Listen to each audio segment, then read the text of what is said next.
So, hello mga beshi.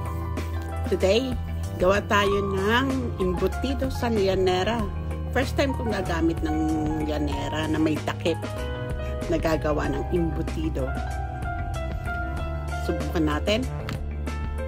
Gumamit ako ng giniling, minced pork, tapos minix ko siya ng minced beef, half-half.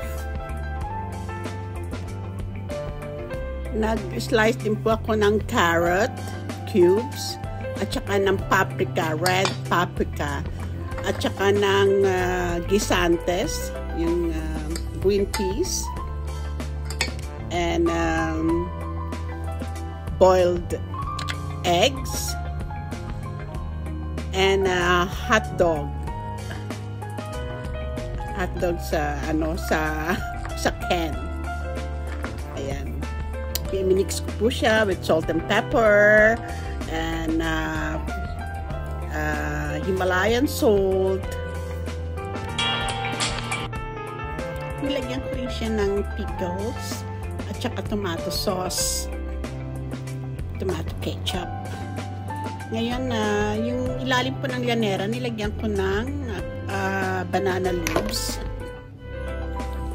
Ngayon, in-steam ko siya.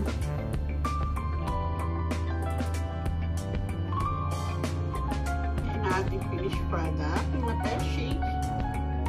Ang ganda. Ang ating embutido sa llanera. Meron na ako, nakain ko na yung kalahati.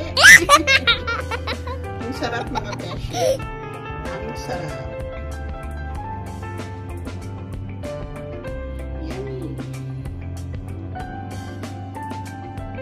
So, yan lang po. Pinakita ko lang po sa inyo yung ginawa kong embutido sa llanera. First time ko na gumawa ng embutido sa llanera na may takip. Nice. So, yung mga hindi pa po nakasubscribe, subscribe na po kayo sa ating pong munting pagluluto. Simpleng pagluluto. Maraming pong salamat sa panonood. Paki-like na rin po. Mag-comment na rin po kayo.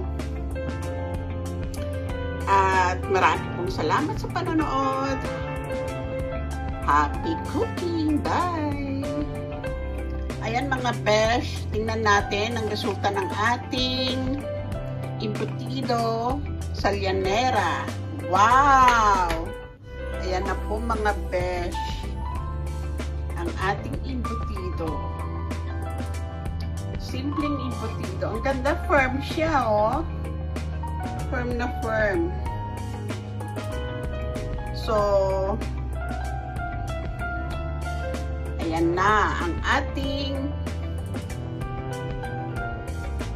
embutido sa llanera.